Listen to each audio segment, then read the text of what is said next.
where you see the Titans exploring the skill position players a lot. I think we're going to have our buddy Mark Schofield of USA Today sit down and hang out with us here at the Radio Row setup. It's quarterback day. You know, if it's quarterback day, we got to have our guy Mark Schofield on. We'll get Allen Kirby back to his job, and we'll get Mark set up with us here on 104.5 The Zone. Mark, one of the best in the business, joining us now here on the show, and Kirby's going to get him queued up so we can chat it up with Mark Schofield, who's are you just here for the day? No, man, I'm here until You're here Friday. for the long haul? I'm here for the long haul. Obviously, today, quarterback day, is the big reason I'm here, but I'm excited to see other positions as well because, in part, as we all have been discussing over the past couple of weeks building up to the Combine, if you're a quarterback-specific person or a team that perhaps is in the quarterback market, this might not be the best or most exciting of drafts for you. So how are you? Because this is your bag, right? Quarterbacks are your bag. You've obviously you're going to scout continually throughout the course of this process. And by the way, you can follow Mark at Mark Schofield. Read his work at the NFL Wire, of course. He's doing content all over the place. You can catch the podcast, Pat's Pulpit, BGN Radio. And he's doing great work on his YouTube channel as well. Just search Mark Schofield and the content will pop up. So how do you you and I were talking about this as we were walking in, and this just seems to be the general conversation around this whole thing in its entirety is, who do you talk yourself into as quarterback one? I think you have to take it from the perspective of where you are as an organization, what are your needs, and how quickly can you win in this National Football League, or are you a couple of years away? Because I think that is going to go a long way towards who you might view as QB1 on your board. If you're a team that thinks you're just a quarterback or two away or one or two pieces away, you might look at a guy like a Kenny Pickett who is experienced, who can work through NFL concepts, who has shown an ability to develop over his time at Pittsburgh. You might look at a Desmond Ridder, who I also think has it from a mental perspective, his ability to work full field progression reads, get to that backside dig, which has been a huge theme this year. That's a Titans fan thirst trap, by the way, Desmond Ridder. As soon as he said Ryan Tannehill at the Combine, there's one of the quarterbacks that he looks to take stuff from his game. Right. My mentions went crazy. So if you're a team that believes you're a quarterback away, you want somebody to play right away, you're going to probably look at one of those guys. I think if you're a team like, say, the Detroit Lions that obviously has a lot of holes to fill, you might look at the promise of a Malik Willis and say, we can get him to where he can be. He has a tremendous ceiling. He has an NFL arm. He can make throws to all areas of the field with velocity, with accuracy, with placement. He has the athleticism, I think, that the league is trending towards at the position, the ability to extend, not just extend plays, but to create with his legs. And so if you're a team that has a little bit of a glide path that feels like you have an opportunity to take a shot on the upside because you're a couple of years away and you're still building around a player, Malik Willis might be the guy that you would look to and say, yeah, that's our QB1. Because let's face it, Buck, this is a copycat league. Teams are going to look at what Josh Allen did and how the Bills were able to turn him into a raw sort of prospect that a lot of people, myself included, weren't high on during his draft cycle and say, look what he's become. We can do that with Malik Willis. It's crazy, but it drives me crazy. It has to make you insane as somebody who studies this position for a living. As soon as the Bengals go on the Super Bowl run, everybody's talking about, Joe Burrow is displaying so many different traits and tendencies that Tom Brady had at his point in his career. The Josh Allen comparisons are wild to me because you were talking about one singular example of a player, either Brady or Allen, for completely different reasons, and the trajectory that they've taken to get to this point in their NFL careers. Why would you waste time trying to put them into a box that I don't think is necessarily replicable, rather than just taking the film on face value? Right, and that's one of the reasons, Buck, I'm not a huge fan of comparisons, even though we hear them entirely throughout the draft cycle. Who does this player compare to? Every player is different. Every quarterback is different. Like, Josh Allen is perhaps one of a kind. Joe Burrow is perhaps one of a kind. The idea that you're going to have a quarterback like Malik Willis and be able to do with him that the Bills were able to do with Josh Allen. Josh Allen did a lot of the work on his own with Jordan Palmer in the offseason. Like, you have to be able to understand and believe that, sure, if you're going to draft a player that needs that development, he's going to put in that same kind of work. And so this idea that, Joe Burrow, he moves well in the pocket, he's accurate, he's, got the mental standpoint, he's the next Tom Brady. Well, we can slow down on that a little bit. Like, Tom Brady is also perhaps one of a kind. He's also somebody that we might not see again. Joe Burrow, certainly a talented quarterback, got to a Super Bowl in his second year. We hope to see him get back there at some point. But the Tom Brady comparisons or the Malik Willis and Josh Allen comparisons, we need to slow down on that a little bit, I think. Mark Schofield of Touchdown Wire is here with us on 104.5 The Zone, talking quarterback prospects, given the quarterbacks, wide receivers, and tight ends have all met with the media today.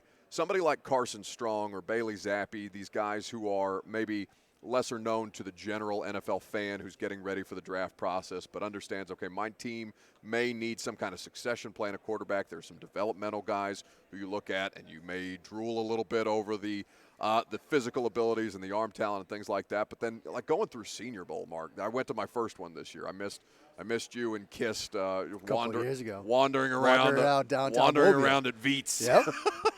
Downtown Mobile, Alabama, where all the movers and shakers are.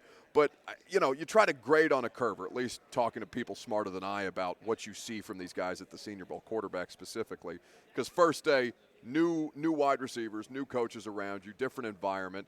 You're outside more than anything. On the second day, you've got sideways rain, so you're trying to figure out, okay, how much of it is the quarterback struggles or how much of it is just like this is a difficult thing that we're asking them to do. This is a much more sanitized environment. If I ask you which quarterback you're looking to see the most from as far as ball placement and accuracy, basically, throughout the course of this process this week, who is the one name that comes to mind? Yeah, Buck, I think it's Carson Strong. And the reason why I think that is when you watch Carson Strong on film, at least when I studied him in his game at Nevada, he certainly seemed like he could make every single NFL throw. It seemed on film that he had perhaps one of the best arms in this class. It seemed like he had the ability, provided the knee checked out, which we can talk about in a second, to maybe be QB2, QB1 on some boards. And then, from seeing the film on him down in Mobile during the Senior Bowl, the arm wasn't quite as advertised. Now, I think there were some reasons for that. And he just got done talking to the media, and he talked about how he has this,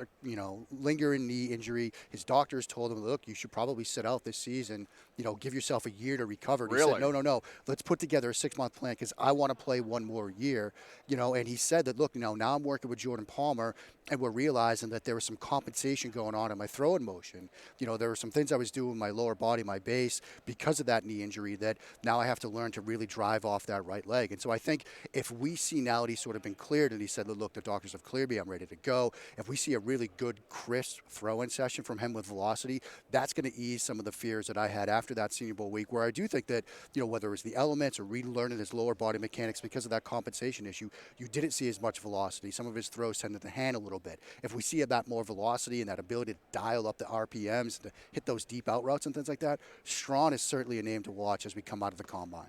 The quarterback position is always a fascination. This year, just generally less so, right? I mean, you talk about just star power from draft classes, and you seem to lack that like top end star power. But I think people lose sight of the fact that the draft process is so much more about what you do days 2 and 3 to build the core of your roster to continue to sustain whatever kind of success you're having or whatever you're trying to build towards. Where do you how many first round quarterbacks? I don't know if you finished your first round evaluations. I love talking to people like John Ledyard about this because right. it's like I got like 10 right. first round grades that I give. Right. People looking at me like there's 32 picks. Yeah, I got 10 first round grades. 10 first round grades. And you might have maybe 1 or 2 first round grades from this quarterback group. And, I think what's interesting, Buck, is whenever you have that first quarterback come off the board, whether it's, say, hypothetically, Carolina at 6 or Washington at 11, that might be player 25, 26, 27 on their big board overall, but we all know the value of the quarterback position where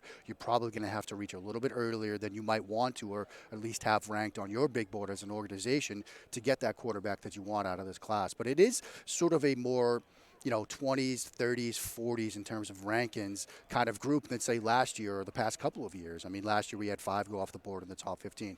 I don't think we're going to see that this year. We might not see the first one come off until the teens. And so it's a different quarterback group, but I do think that there's value in drafting a quarterback, particularly even if you're a team like Tennessee where you might not need one right now. Mark. Don't do it to me. But at some point, you're going to light people up. But at some point, you have an opportunity because, look, we know the importance of this position, and it's always important for teams to have a viable QB2. We know how quickly things can spiral out of control for an organization if you lose that starter and don't have a backup option. So if you have the opportunity as a team to perhaps take a draft pick on a quarterback when you don't need to, it gives you that luxury of that developmental window. And so I think we eventually see maybe 3 or 4 come off the board in the first round, but there might only be 1 or 2 quarterbacks in this draft class that have, quote, first round grades. Mark Schofield of Touchdown Wire here with us on 104.5 The Zone. By the way, make sure you check out the latest piece that he has up right now with Doug Farrar, the NFL 60 best free agents for the 2022 season. One of them, the Tennessee Titans currently have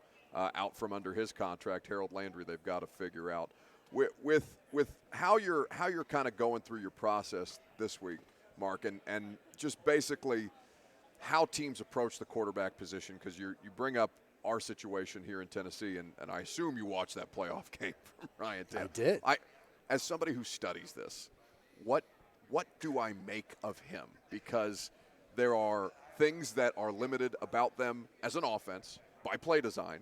There are also things about him specifically that I cannot for the life of me figure out. I don't think it's just as simple as boiling it down to if he's protected, he's going to do well. But what I saw was each interception has a story of its own, but it was borderline meltdown from him in one of the biggest moments that he's had in his career. Right. I mean, there were certainly some curious decisions, to say the least, in that playoff game. And it does make you wonder, was it a protection problem? Was it a recognition of coverages? Or was it the simple fact that, look, the Cincinnati Bengals did a very good job defensively in the postseason, particularly, that game against Tennessee, the AFC Championship game. They did a lot from a drop 7, drop 8 perspective. They were one of the teams that dropped 7 or 8 into coverage more than anybody else league-wide. And that's interesting, Buck, talking to a lot of the quarterbacks today. They're being asked by teams in their meetings, like, how did you deal? Matt Corral talked about this a lot. How did you deal with drop 8 coverage?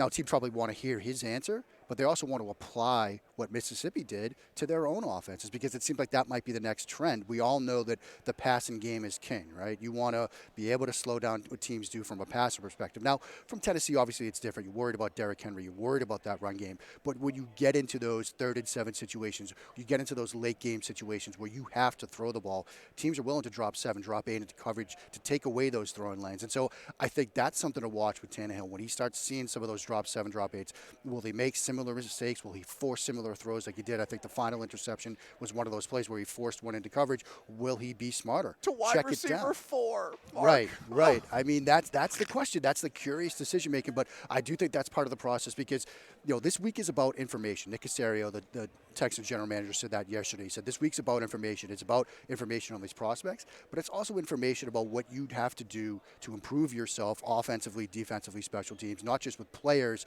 but with schemes and personnel. And I think how teams, including Tennessee and Ryan Tannehill, navigate those drop 7, drop 8 coverages is going to be huge in the season ahead. You sticking around for Vrabel's podium today? I absolutely am, because we know it's must-see television, my friend. Just to see which one of us on you or somebody else. Which one of us he publicly assassinates. Right, today. exactly. It's been some time since we've seen Mike at the podium. Mark Schofield, make sure you read him. It will make you smarter about this draft process, specifically the quarterback position, but Mark does it all. Buddy, it's always good to see you.